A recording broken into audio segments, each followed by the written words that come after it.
الحمد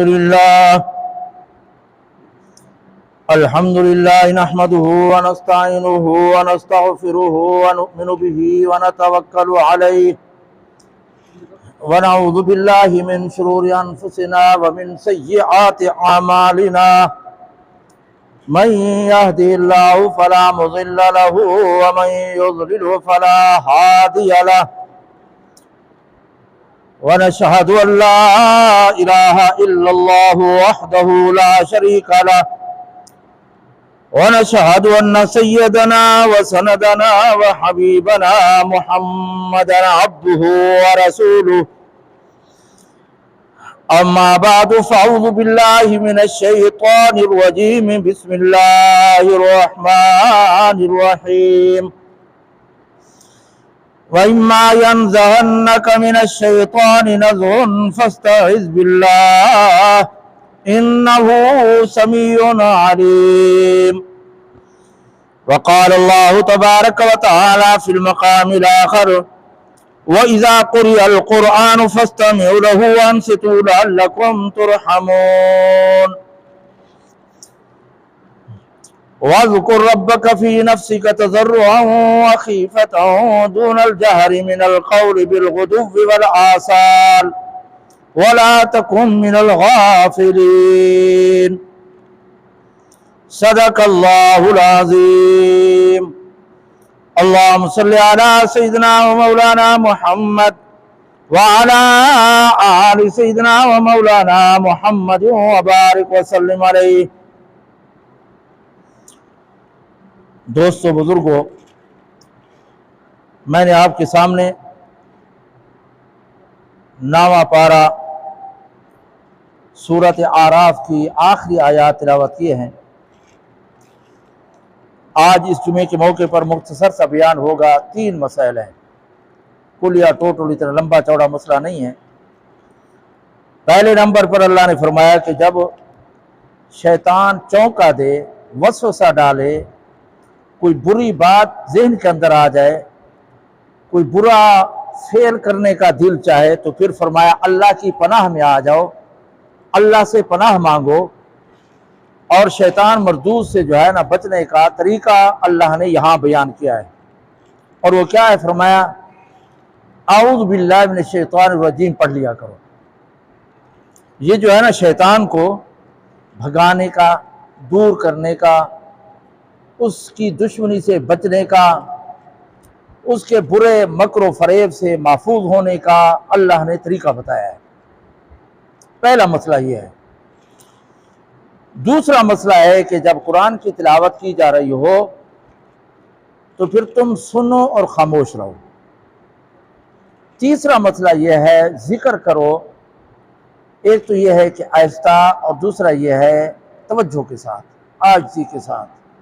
یہ 3 مسئلے جو ہے نا اللہ نے آج کی ان آیات کے اندر ذکر کیے ہیں. پہلے نمبر پر اللہ نے فرمایا وَإِمَّا يَنزَغَنَّكَ مِنَ الشَّيْطَانِ نَزْغٌ. جب شیطان کی طرف سے کوئی چونکا لگے، کوئی برا ارادہ ہو، وسوسہ پیدا ہو، تو پھر اللہ کی پناہ چاہو. اللہ کی پناہ میں آنے کا کیا طریقہ بتایا؟ فرمایا فاستعذ باللہ، اعوذ باللہ من الشیطان الرجیم پڑھ لیا کرو. شیطان کے حملے سے اور وسوسے سے بچ جاؤ گے. حدیث کے اندر بھی آتا ہے کہ جب غصہ آ جائے اور لڑائی جھگڑے کی نوبت ہو تو سب سے پہلے اعوذ باللہ من الشیطان الرجیم پڑھو. غصے کے تقاضے پر عمل نہ کرو. اگر اس سے بھی غصہ دور نہ ہو تو پانی پی لو. اگر اس سے بھی نہ ہو تو وضو کر لو. پھر اس سے بھی غصہ دور نہ ہو تو پھر جو ہے نا کھڑے ہو تو بیٹھ جاؤ، بیٹھے ہو تو لیٹ جاؤ. یہ غصے کو، شیطانی وسوسے کو دور کرنے کے طریقے بتائے گئے ہیں قرآن و حدیث کے اندر. اعوذ باللہ کی کافی حکمتیں ہیں، خصوصاً قرآن پڑھتے وقت بھی. وَإِذَا قَرَأْتَ الْقُرْآنَ فَاسْتَعِذْ بِاللَّهِ. جب تم قرآن پڑھ تو پھر بھی جو ہے نا اعوذ باللہ من الشیطان الرجیم پڑھ لیا کرو. اس کی وجہ کیا ہے؟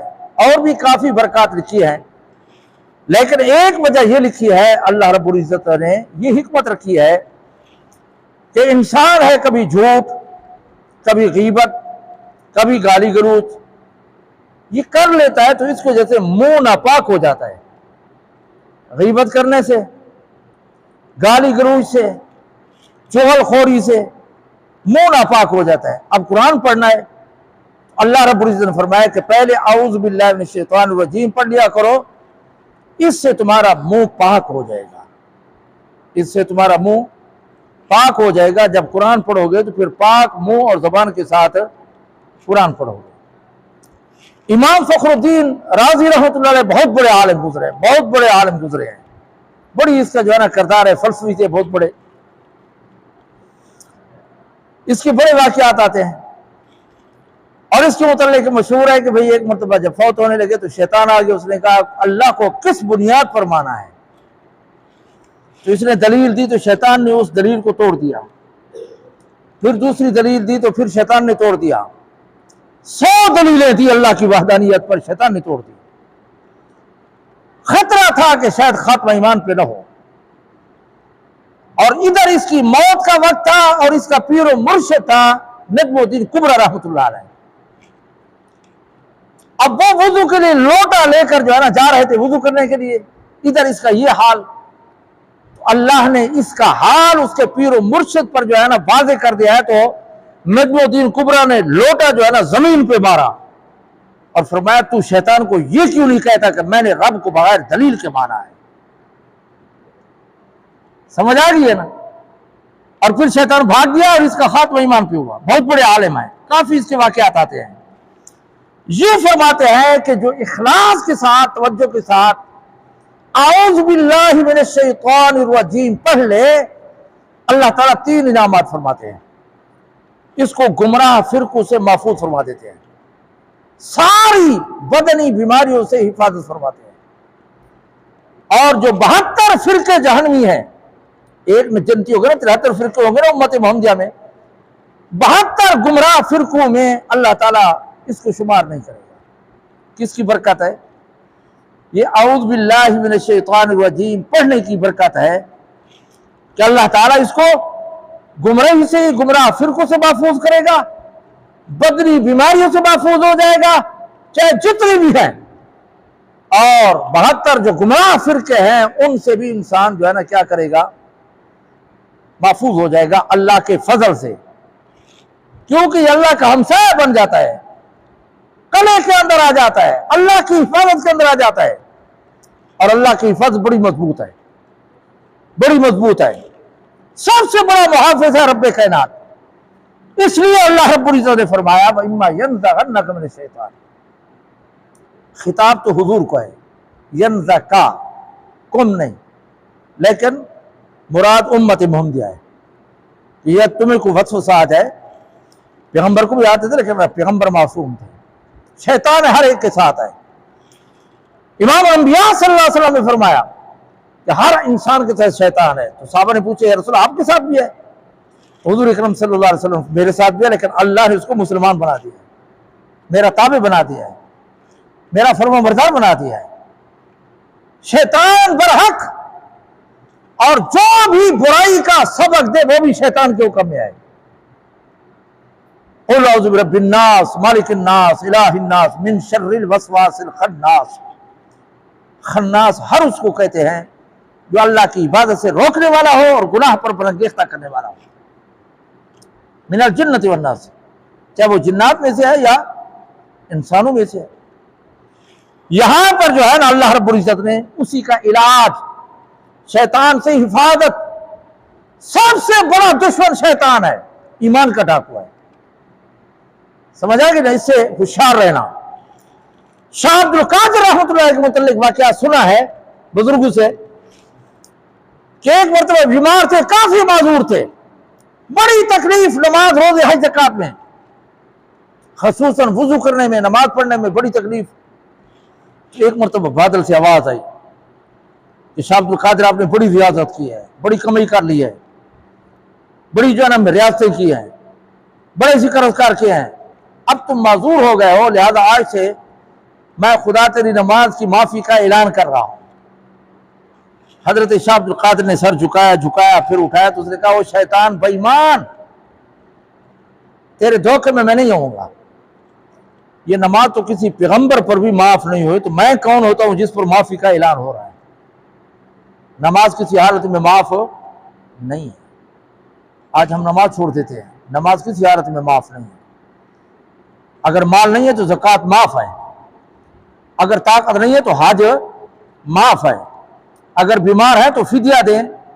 ہاں روزے جو ہے نا رکھنا ضروری نہیں ہے اگر آپ کو ایسی بیماری ہے جس میں روزے نہیں رکھ سکتے، لیکن ایک نماز ایسی ہے جو کسی حالت میں معاف نہیں۔ سمجھ آ گئی ہے نا؟ اور ایک مسئلہ ہم نے پڑھا تھا فاقد الطہورین، ایک مسئلہ پڑھا تھا کہ جہاں پر دونوں پاکیاں حاصل نہ ہوں، میں بڑے آسان الفاظ میں بات کروں تاکہ آپ کی سمجھ میں آئے، نہ تیمم کی جو ہے نا سہولت ہو نہ وضو کی، تو وہاں کیا کرنا چاہیے؟ تو علماء نے لکھا ہے کہ اس وقت بھی نماز کی تشبیہ کر کے بیٹھ جائے، شکل و صورت بنا لے، اگرچہ قضائی ہوگی۔ سمجھے نہیں سمجھے؟ اور ہم سمجھتے تھے یہ بھی کوئی ہوگا کہ پانی بھی نہیں ہوگا اور مٹی بھی نہیں ہوگی۔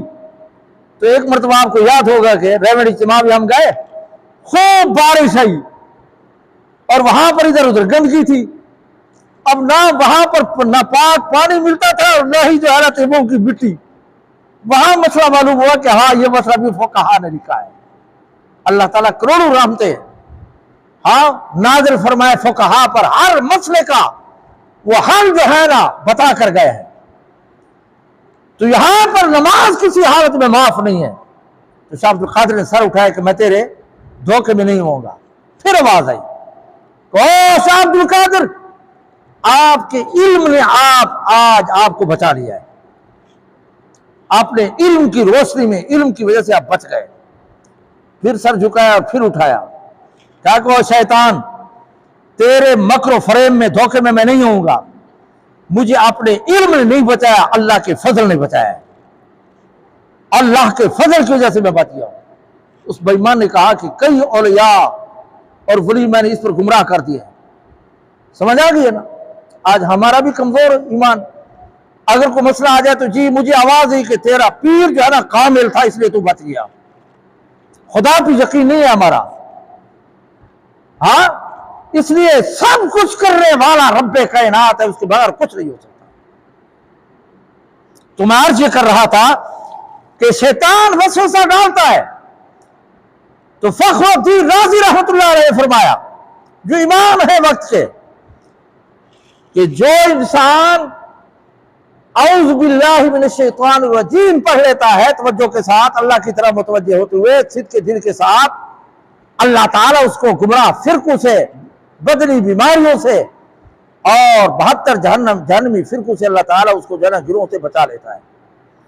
اور حضرت حسن بصری رحمۃ اللہ علیہ فرماتے ہیں کہ جو اعوذ باللہ من الشیطان الرجیم پڑھتا ہے، اللہ تعالیٰ اس کے اور شیطان کے درمیان 3000 پردے لٹکا دیتے ہیں۔ کتنے؟ 3000 پردے لٹکا دیتے ہیں، اور ایک پردے کا فاصلہ زمین و آسمان سے زیادہ ہوتا ہے، اللہ کی حفاظت میں آ جاتا ہے۔ کون فرماتے ہیں؟ حضرت حسن بصری رضی اللہ تعالیٰ عنہ۔ سمجھ آ گئی ہے نا؟ یہ اللہ نے فرمایا وَإِمَّا يَنزَغَنَّكَ مِنَ الشَّيْطَانِ، جب کوئی وسوسہ آ جائے، کوئی بری بات کا خیال آ جائے، تو پھر جو ہے نا اعوذ باللہ من الشیطان الرجیم پڑھ لیا کرو، یہ شیطان سے بچنے کا جو ہے نا آلہ ہے، ذریعہ ہے۔ حضرت ابو یزید بستامی رحمۃ اللہ علیہ نے لکھا ہے کہ نوجوان تھے، بڑے خوبصورت تھے، باغ میں بیٹھے تھے، ایک عورت عاشق ہو گئی، اور عورت نے موقع تلاش کیا کہ آج موقع اس کو پھسلانے کا، وہ بھی وہاں پہنچ گئی، اور جب اس کو دیکھا تو اس کو گالیاں دی اور غصہ کیا اور بھاگے، اور دیوار کو پھاندا تو پنڈلی ٹوٹ گئی۔ بات کے اندر علاج کیا، ٹھیک ہو گئے، کافی عرصہ گزر گیا، سفید ریش ہو گئے، جوانی چلی گئی۔ ایک دن دل کے اندر خیال آیا کہ وہ غلطی ہو گئی، وہ عورت آ گئی تھی، مزے لے لیتا، پنڈلی بھی نہ ٹوٹتی، وہ موقع جو ہے نا ہاتھ سے چلا گیا۔ پھر خیال ہے کہ جو وسوسہ ہے، اعوذ باللہ من الشیطان الرجیم، پھر توبہ استغفار کیا. جب سو گئے تو حضور اکرم صلی اللہ علیہ وسلم کی زیارت ہوئی. حضور اکرم صلی اللہ علیہ وسلم نے فرمایا او ابو یزید بستامی، وہ جو تو بچا تھا نا، تیرا کمال نہیں تھا، میرے زمانے کی قرب کی برکات تھی.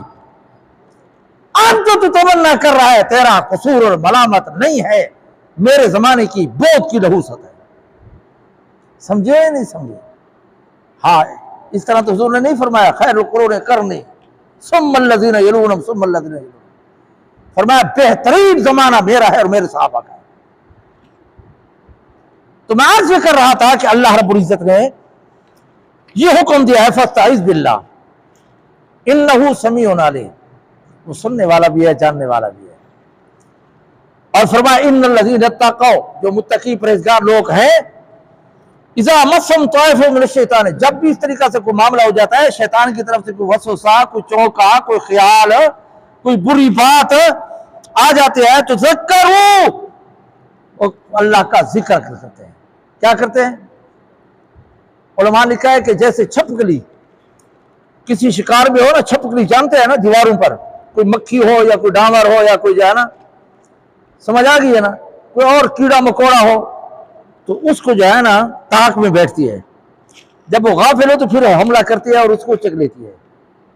تو فرمایا جب دل اللہ کے ذکر میں ہوتا ہے تو شیطان دور بیٹھتا ہے. جب جو ہے نا وہ ذکر سے غافل ہو جاتا ہے تو پھر جو ہے نا شیطان اس کے اندر اجیکشن لگاتا ہے. سمجھ آ گئی ہے نا؟ نماز پڑھتے ہیں تو یہ خیال، یہ خیال، یہ خیال، یہ خیال، اس کا جو ہے نا خیال کرنا چاہیے. اور یہ بھی مسئلہ یاد رکھیں، نماز کے اندر خیال آ جانا برا نہیں ہے، خیال لانا برا ہے. خیال آ جانا برا نہیں ہے، خیال لانا برا ہے. ہم سوچتے رہتے ہیں یہ کروں گا وہ کروں گا، سمجھ آ گئی؟ لایا نہ کریں اور توجہ کیا کریں کہ جب جو ہے نا کوئی خیال آ جائے. تو فرمایا اذا مست طائفۃ من الشیطان تذکروا، وہ اللہ کا ذکر کرتے ہیں.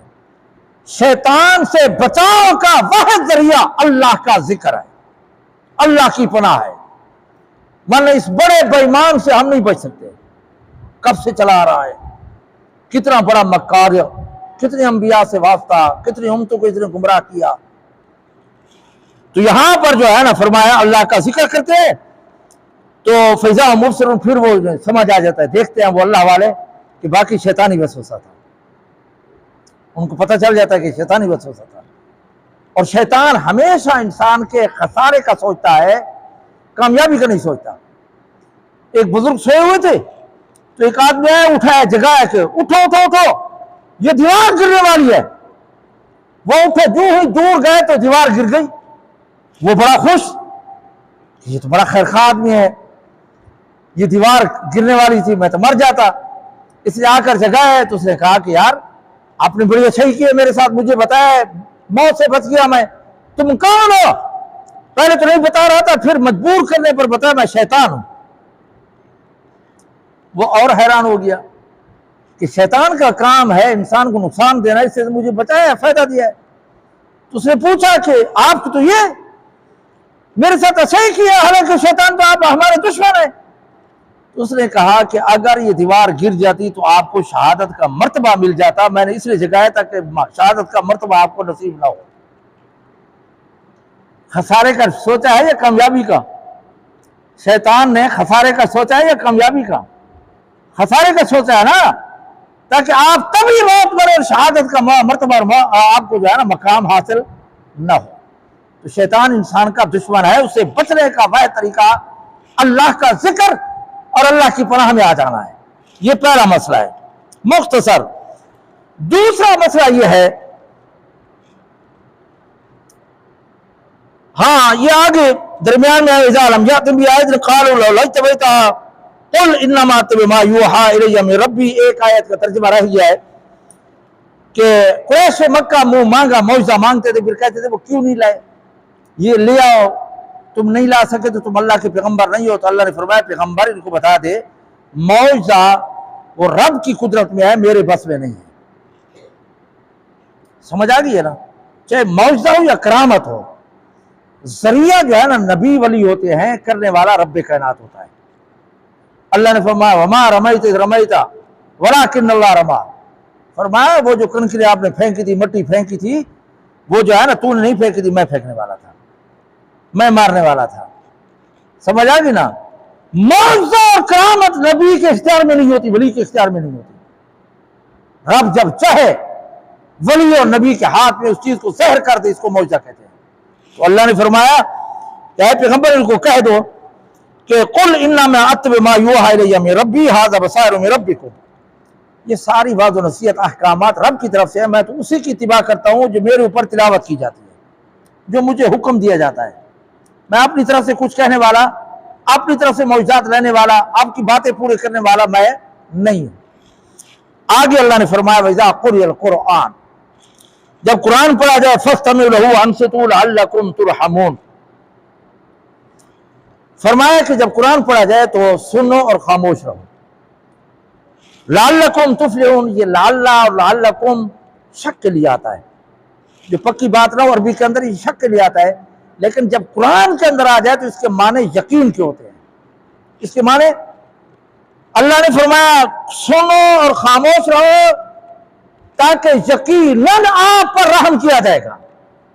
لعلکم تفلحون، ویسے تو معنی ہو سکتا ہے نا کہ شاید آپ پر جو ہے نا رحم کیا جائے، لیکن یہ نہیں.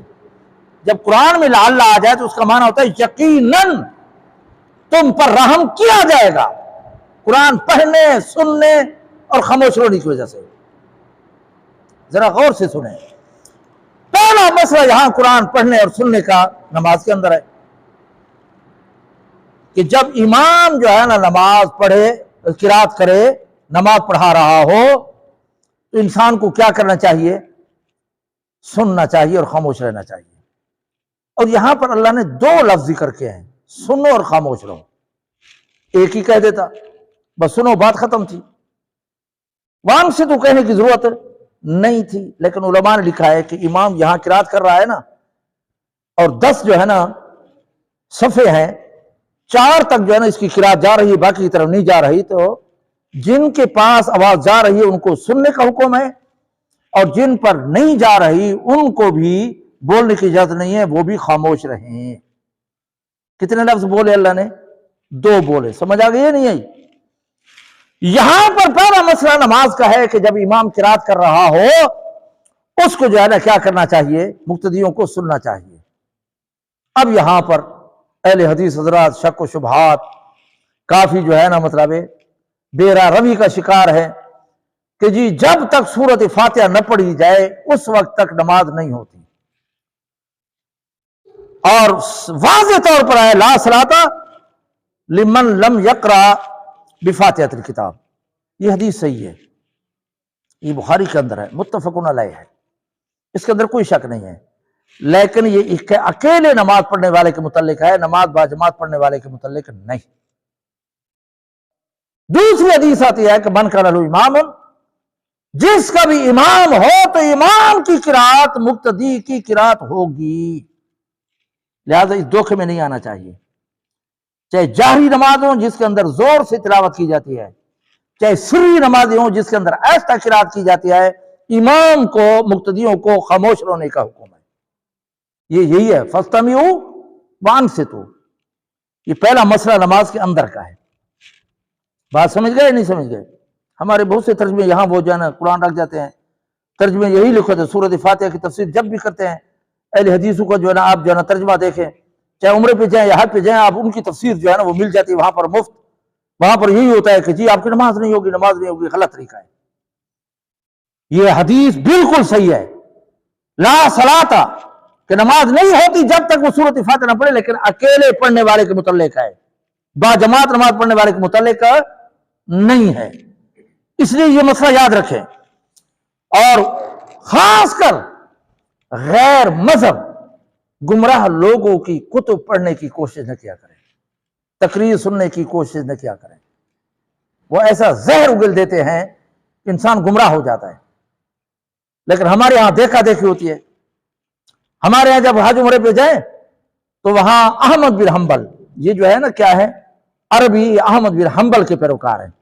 کس کے پیروکار ہیں؟ یہ اہل حدیث نہیں ہے. اہل حدیث دھوکہ دیتے ہیں کہ ہمارا مذہب وہاں ہے. وہاں مدینہ منورہ میں اور مکہ مکرمہ میں 20 رکعتیں پڑھی جاتی ہیں، اہل حدیث 8 پڑھتے ہیں. 20 نہیں پڑھتے، اور 8 سنت ثابت نہیں ہے، سمجھ آ گیا نا؟ نہیں ہے ثابت، 20 ہیں، صحابہ کا اجماع ہے، حضرت فاروق اعظم کا اجماع ہے، 20 پڑھنا ضروری ہے۔ ہمارے یہاں بھی کئی لوگ جو ہے نا 8 پڑھ کے بھاگ جاتے ہیں، سنت نہیں ہے، چاہے پڑھو یا نہ پڑھو، 20 ہے تو وہاں پر حنبلی ہے۔ میں حج پہ گیا تھا تو وہ ایک اہل حدیث ٹکر گیا وہاں پر، وہ کہنے لگا کہ دیکھو یہ رفع یدین کرتے تم نہیں کرتے تو تمہاری نماز نہیں ہوتی، اور خام خواہ چھیڑتے ہیں بدبخت وہاں پر یہی شکوک و شبہات۔ مینا پہ ایک آدمی مل گیا، اس نے کہا یہاں نوافل نہیں ہے، تو میں نے کہا کہ جو آئے ہیں کیا کریں گے، یہاں لوڈو کے لیں گے؟ بدبخت کچھ تو کرنے دو نا یہاں پر، ٹھیک ہے حضور نہیں پڑھنی لیکن نماز پڑھ رہے ہیں نا، نوافل پڑھ رہے ہیں نا، شکوک و شبہات۔ تو وہ جو ہے نا بیٹھا تھا، بس میں آ رہے تھے ہم اپنے جو ہے نا قیام گاہ کی طرف، تو کہنے لگا کہ تمہاری نماز نہیں ہوتی، تم مشرک ہو، امام حنیفہ کو مانتے ہو، اور یہاں پر جو ہے نا رفع یدین کرتے تم نہیں کرتے۔ میں نے کہا ٹھیک ہے، تم کون؟ کہا میں اہل حدیث، حدیث سے جو ثابت ہو ہم اسی پر عمل کرتے۔ میں نے کہا ٹھیک ہے، پہلی بات تو یہ ہے یہ رفع یدین حرام حلال کا مسئلہ نہیں ہے، اولا غیر اولا کا ہے، وہ کرتے ہم نہیں کرتے، اولا وہ اس کو اولا سمجھتے ہیں، ہم نہ کرنے کو اولا سمجھتے ہیں۔ میں نے کہا اچھا تم اہل حدیث ہو، موٹی بات بتاؤ، کافی آدمی متوجہ تھے۔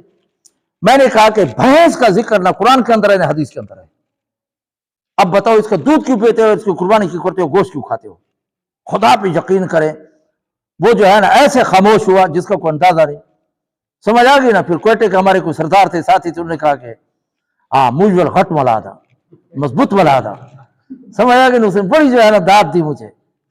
تو عرض کرنے کا مقصد یہ ہے کہ ان سے موٹا سوال کرو کہ بھینس کا ذکر قرآن و حدیث کے اندر نہیں ہے۔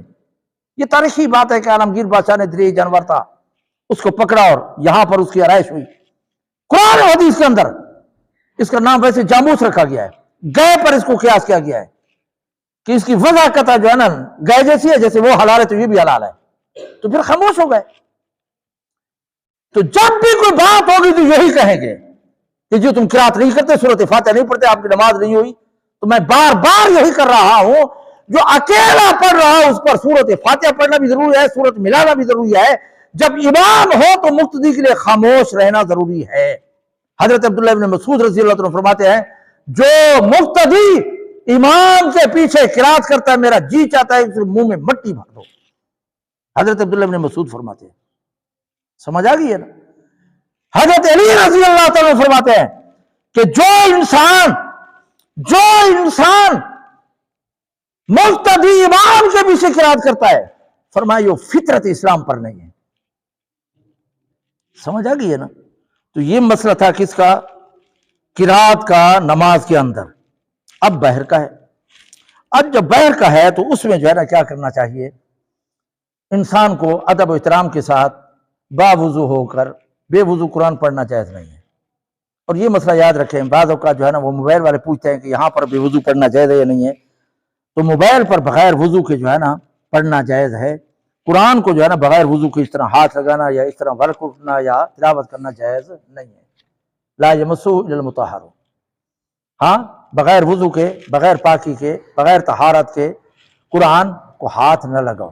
حافظ کے لیے پڑھنا جو ہے نا کیا ہے، ویسے یاد جائز ہے، ہاتھ لگانا جائز نہیں ہے۔ ویسے علماء نے لکھا ہے کہ دے کر پڑھنا زیادہ ثواب ہے، ایک پڑھنے کا دوسرا دیکھنے کا، یہ مسائل یاد ہونے چاہیے یار۔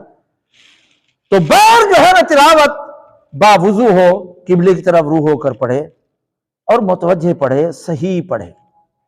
قرآن کے 5 حق ہیں کہ اس کو صحیح مانے کہ اس کے اندر کوئی رد و بدل نہیں ہوا۔ بعض بدقسمت لوگ کہتے ہیں کہ جی 40 پارے تھے، ہاں 10 بکری کھا گئی غائب ہو گئے، یہ جھوٹ ہے، اس کی کوئی حقیقت نہیں ہے۔ یہی 30 پارے تھے، الحمد سے لے کر والناس تک ایک زبر زیر کی بھی تبدیلی نہیں ہوئی۔ کیوں نہیں ہوئی؟ کہ اس کی حفاظت خود رب کائنات نے دی ہے، سمجھ آ گئی نا؟ انا نحن نزلنا الذکر وانا له لحافظون، ہم نے نازل کیا ہے اور ہم اس کی حفاظت کریں گے۔ بڑے لمبے واقعات ہیں، میں نہیں جاتا، پھر جو ہے نا یہاں موضوع رہ جائے گا۔ تو پہلا حق یہ ہے کہ صحیح مانے کہ یہ صحیح ہے، اس کے اندر کوئی رد و بدل نہیں ہوا۔ نمبر 2، صحیح پڑھے۔ آج ہم صحیح نہیں پڑھے ہوئے، الحمدللہ رب العالمین، الحمدللہ رب العالمین، الحمدللہ تمام خوشکی اللہ تعالیٰ کے لیے، الحمدللہ تمام تعریفیں اللہ کے لیے۔ زبر زیر تبدیل ہونے سے بعض اوقات انسان جان بوجھ کر پڑے کافر ہو جاتا ہے، صحیح پڑھنا چاہیے۔ دو حق ہو گئے۔ تیسرا یہ ہے کہ اس کو سمجھے قرآن کیا کہتا ہے۔ قرآن کیا کہتا ہے یہ سمجھنے کے لیے ہے۔ سمجھ آ گئی ہے نا؟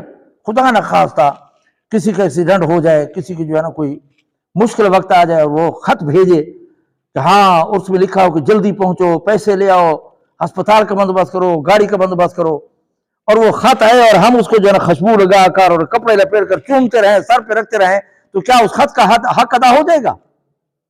وہ تو کہے گا نا بدبختو، اس کو خوشبو نہ لگاتے، اس کو چومتے نہیں، اس پر عمل کرتے تو میرے لیے بہتر تھا۔ وہ مر رہا ہے اور یہ چوم رہا ہے یہاں پر۔ تو قرآن سمجھنے کے لیے آئے کہ قرآن کیا کہتا ہے۔ آج ہم قرآن کو سمجھنے کی کوشش نہیں کرتے۔ باترجمہ قرآن لو، اس کو پڑھا کرو۔ نمبر 3 یہ ہے کہ عمل کرے۔ پہلے نمبر پر مانے، صحیح پڑھے، تیسرے نمبر پر سمجھے، چوتھے نمبر پر ہے کہ اس پر عمل کرے۔ قرآن عمل کرنے کے لیے ہے۔ سمجھ آ گئی ہے نا؟ حضرت عبداللہ ابن عباس رضی اللہ تعالیٰ فرماتے ہیں کہ ہمارے دور ہی میں بعض آیات سے لوگوں نے عمل کرنا چھوڑ دیا ہے، خاص کر جو ہے نا فرمایا وراثت کے مسئلے میں، وراثت کے مسئلے میں لوگوں نے عمل کرنا چھوڑ دیا ہے۔ آج ہمارا بھی یہی حال ہے، جب بھی کوئی فوت ہو جائے تو ہم میراث جو ہے نا صحیح تقسیم نہیں کرتے۔ شرعی طور پر مسئلہ یہ ہے، کوئی فوت ہو جائے تو اس کے مال میں سے پہلے نمبر پر اس کی تجہیز و تکفین پر جو ہے نا خرچ کیا جائے، کفن دفن پر، قبر پر کوئی پیسوں پر ملتے ہیں تو اس پر خرچ کیا جائے، کوئی گاڑی وغیرہ پر خرچ آتا ہے۔ دوسرے نمبر پر یہ اس کا قرض ادا کیا جائے۔ آج ہم قرض بھی کھا جاتے ہیں۔ حضور اکرم صلی اللہ علیہ وسلم جس جنازے پر جاتے تھے سب سے پہلے یہی اعلان کرتے تھے کس نے کسی کو قرض تو نہیں دینا، بلکہ ایک مقروض تھا، کسی نے ذمہ داری نہیں لی تو حضور نے انکار کر دیا، پھر صحابہ نے ذمہ داری لی اور حضور نے جو ہے نا جنازہ پڑھایا۔ ایک صحابی تھے، اس نے کہا یا رسول اللہ میں نے اپنے لڑکے زندہ درگور کیے ہیں، کون سا جرم اور گناہ ہے اللہ کی نافرمانی جو میں نے نہ کی ہو، اگر میں اس جہاد کے اندر شہید ہو گیا میرا انجام کیا ہوگا؟ حضور اکرم صلی اللہ علیہ وسلم نے فرمایا اگر تم شہید ہو گئے تو سیدھے جنت کے اندر جاؤ گے، تیرے خدا سارے گناہ معاف کر دے گا۔ حدیث کے اندر وہ کھجوریں کھا رہا تھا، اس کو پھینک دیا، کہا کہ یہ تو بڑا سستا سودا ہے۔ وہ جو ہے نا روانہ ہو گئے، جب جان لگے تو حضور نے پھر بلایا، فرمایا کیا کہا تھا؟ اس نے کہا کہ میں نے زندہ لڑکیاں درگور کیے ہیں، سود، نافرمانی، شرک، جو گناہ تھے میں نے کیے ہیں، تو اگر میں شہید ہو گئے تو میرے گناہ معاف ہو گئے۔ تو آپ نے فرمایا کہ سارے گناہ معاف ہو جائیں گے، آپ جنت میں جائیں گے۔ حضور اکرم صلی اللہ علیہ وسلم فرمایا سارے گناہ معاف ہو جائیں گے، اگر آپ نے قرضہ دینا ہے تو قرضہ معاف نہیں ہوگا۔ قرضے کا خیال کیا کرو، دوسرے کا مال نہ کھایا کرو۔ تو فرمایا تیسرے نمبر پر یہ ہے، پہلے نمبر پر اس کی تجہیز و تکفین پر خرچ کیا جائے، دوسرے نمبر پر قرضہ ادا کیا جائے، تیسرے نمبر پر اگر وہ وصیت کر کے گیا ہے کہ کوئی مسجد مدرسہ بنا دینا تو ان کے مال 3 حصے کیے جائیں، ایک حصہ اس پہ خرچ کیا جائے۔ چوتھے نمبر پر وراثت ہے، اور وراثت کے متعلق کئی مرتبہ کہہ چکا ہوں، آج تو 1400 سال گزر گئے ہیں، 15ویں صدی شروع ہونے والی ہے۔ سمجھ آ گئی ہے نا؟ آج کی بات نہیں کر رہا۔ حضرت عبداللہ ابن عباس رضی اللہ عنہ نے فرمایا کہ وراثت کے مسئلے میں لوگوں نے اس آیت پر یوصیکم اللہ فی اولادکم للذکر مثل حظ الانثیین پر عمل کرنا چھوڑ دیا ہے۔ جب بھی کوئی فوت ہو جائے جس کے ہاتھ میں جو چڑھ گیا بس ٹھیک ہے، اور خاص کر لڑکیوں کو تو ہم انسان بھی نہیں سمجھتے، حصہ بھی نہیں دیتے۔ میں کہا کرتا ہوں، کافی لوگ مجھے کہتے ہیں کہ ہاں یہ بات آپ نے کہی تھی، میں کہا کرتا ہوں کہ اتنی عمر ہو گئی، ہاں پوری زندگی گزر گئی، یہ سنتے چلے آ رہے ہیں کہ جی بھائی کہتے ہیں کہ بہنوں نے ہمیں حق دے دیا ہے، ہماری بہنیں حق نہیں لیتی، انہوں نے بخش دیا ہے، یہی سنتے چلے آ رہے ہیں نا، پوری زندگی ہو گئی، لیکن میں نے آج دن تک یہ نہیں سنا کہ بھائیوں نے کہا ہو کہ ہم نے سب اپنے حقوق وراثت بہنوں کو دے دیے۔ سنا ہے آپ نے؟ ہاں یہ بھی سنا ہے چاہیے، بہن بھی اسی نطفے اسے پیٹ سے پیدا ہوئے جس سے تم پیدا ہوئے ہو، اس لیے خدا را وراثت کے اندر بھی ڈنڈی نہیں مارنی چاہیے۔ حضرت عبداللہ ابن عباس فرماتے ہیں کہ اس آیت پر لوگوں نے عمل کرنا چھوڑ دیا ہے۔ دوسرا فرمایا کہ اللہ نے فرمایا لا تدخلوا بیوتا غیر بیوتکم، حتی تستأنسوا وتسلموا علی اہلہا، فرمایا کسی گھر میں داخل نہ ہو، اجازت بھی لو اور سلام بھی ڈالو۔ اور یہی مسئلہ آج بھی ہے، یہی مسئلہ آج بھی ہے کہ 3 مرتبہ دروازہ کھٹکھٹاؤ، اگر جواب نہ ہے تو واپس ہو جاؤ، اجازت نہ ملے تو واپس آ جاؤ۔ ایک صحابی نے عرض کیا، یا رسول اللہ میرے تو گھر میں اندر ایک ماں رہتی ہے، ایک بیٹی ایک بیوی ہے، فرمایا تم بھی اجازت لیا کرو۔ اس نے کہا یا رسول اللہ ماں اور بیٹی ہے، فرمایا تم بھی اجازت لیا کرو۔ تیسری مرتبہ حضور نے فرمایا کیا ماں کو ننگا دیکھنا گوارا کرو گے؟ گھر کے اندر کبھی کچھ، لہذا گھر کے اندر خصوصاً کوئی بھائی ہو، چچا زاد بھائی ہو، اجازت لینی چاہیے۔ ہمارے یہاں جو ہے نا عیب سمجھا جاتا ہے، ہم اس کو عار سمجھتے ہیں۔ ہاں میں دروازہ کھڑکے سا کھڑا، میں اجازت گھنسا۔ اللہ کا قانون صحیح ہے، ہم غلط ہو سکتے ہیں، اللہ کا قانون صحیح ہے، غلط نہیں ہو سکتا، صحیح ہے۔ بات سمجھے نہیں سمجھے؟ لہذا اجازت دینی چاہیے، اور فرمایا اگر اجازت نہ ملے تو واپس ہو جاؤ، محسوس بھی نہ کرو۔ حضرت عبداللہ بن عباس فرماتے ہیں اس آیت پر بھی لوگوں نے عمل کرنا چھوڑ دیا ہے۔ تو عرض یہ کر رہا تھا کہ انسان کو چاہیے کہ انسان شریعت پر عمل کرے، خاص کر وصیت کے معاملے میں، میراث کے معاملے میں ڈنڈی نہ مارے، کسی کا حق نہ کھائے، جو اللہ نے حصہ مقرر کیا ہے اس کو ضرور ادا کرے۔ تو یہاں پر بات لمبی ہوگی، میں عرض یہ کر رہا تھا کہ اللہ نے قرآن کے متعلق یہی فرمایا ہے۔ یہ تو اندر کی بات تھی کہ اگر مقتدی ہو پھر بھی خاموش رہے، اس کو سورۃ فاتحہ اور قرات کرنے کی اجازت نہیں ہے۔ اب اگر بہر ہے تو پھر بھی باوضو ہو کر، خوشبو لگا کر، قبلہ رخ ہو کر، اور پھر جو ہے نا کیا کرے، اس کو تلاوت بھی کرے، مانے بھی صحیح، عمل بھی کرے، اور 5واں حق میں نے بتایا تھا قرآن مجید کا یہ ہے، دوسروں تک پہنچائے۔ پہلے نمبر پر مانے، دوسرے نمبر پر صحیح پڑھے، تیسرے نمبر پر سمجھے، چوتھے نمبر پر عمل کرے، 5ویں نمبر پر جو ہے نا دوسروں تک پہنچائے۔ اور اسی کو امام الانبیاء صلی اللہ علیہ وسلم نے فرمایا خیرکم من تعلم القرآن، کائنات کے اندر اگر کوئی بہترین انسان ہے تو قرآن پڑھنے والا اور پڑھانے والا ہے۔ ہمارا ایمان ہے زمین و آسمان پلٹ سکتے ہیں، حضور کا فرمان غلط نہیں ہو سکتا۔ یہ تو تھا نماز کا مسئلہ، اور بہر جو ہے نا کیا تھا کہ یہی آداب ہے کہ وضو کرے اور متوجہ ہو کر پڑھے، عمل کرے۔ یہاں پر ایک مسئلہ میں نے پہلے بھی کہا تھا، اب بھی خیر خواہی کے جذبے سے خدا گواہ کرتا ہوں، کسی پر ہٹ، کسی پر تنقید، کسی فرقہ واریت کا جو ہے نا میں قائل نہیں ہوں۔ یہ بات یاد رکھے کہ قرآن پڑھنا سنت ہے، دیکھ کر، اور دیکھ کر پڑھا کرو۔ پڑھنے کا علیحدہ ثواب ہے، دیکھنے کا علیحدہ ثواب ہے۔ بات سمجھو نا، قرآن پڑھنا سنت ہے، اور سنت جو ہے نا کیا ہے، واجب ہے۔ اللہ نے کیا فرمایا، اذا قرئ القرآن، جب پڑھا جائے قرآن مجید، فاستمعوا، امر کا صیغہ ہے، حکم ہے، سنو، اور کوئی گنجائش نہیں ہے، خاموش ہو۔ اب ہمارے علاقے میں بعض جگہ جو رات کو لاؤڈ سپیکر پر جو ہے نا جو شبینے ہوتے ہیں، شرعی طور پر اس کی گنجائش نہیں۔ بڑی ذمہ داری سے عرض کر رہا ہوں، قرآن و حدیث کا مسئلہ بیان کر رہا ہوں، کوئی فرقہ واریت نہیں ہے۔ کیوں؟ قرآن پڑھنا سنت، اور سننا کیا ہے، واجب ہے۔ اور لاؤڈ سپیکر کی اور تو چھوڑیں، اگر یہاں شروع ہو تو مریلی موڑ تک تو آواز جائے گی نا۔ یہ جتنے ارد گرد لوگ ہیں سارے سنتے ہیں۔ اللہ نے کیا فرمایا، فاستمعوا وانصتوا، سارے سنتے ہیں۔ تو اب یہ قرآن کے خلاف ہے یا موافق ہے؟ ہاں، بس خود فیصلہ کر لیں۔ اللہ نے کیا فرمایا، وَإِذَا قُرِئَ الْقُرْآنُ فَاسْتَمِعُوا، سنو۔ اب یہاں پر اسپیکر پہ جو ہے نا شبینہ ہو رہا ہے ساری رات، سارے جو ہے نا اس طرح کان لگا کر سنتے ہیں، اس آیت پر عمل ہوتا ہے؟ نہیں ہوتا۔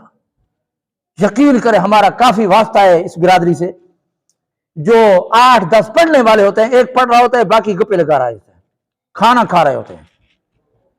اب جہاں تک آواز جاتی ہے، کوئی واش روم میں، کوئی کھانا کھانے میں، کوئی سونے میں، کوئی جو ہے نا اپنے کاروبار میں، تو اب اس کے ذمہ داری ثواب ملے گا یا گناہ ہوگا؟ یہ قرآن کے موافق ہے یا مخالف ہے؟ لہذا قرآن پڑھنا چاہیے۔ وہ آگے آ رہا ہے، وہ بھی آ گیا ہے، اس کے اندر سجدہ تلاوت بھی آ جائیں گے تو وہ بھی واجب ہوں گے، اس کا مسئلہ آگے آ رہا ہے، سمجھ آ گئی ہے نا؟ لہذا وہی طریقہ اختیار کیا جائے دوستو جو اللہ کے رسول نے بتایا ہے۔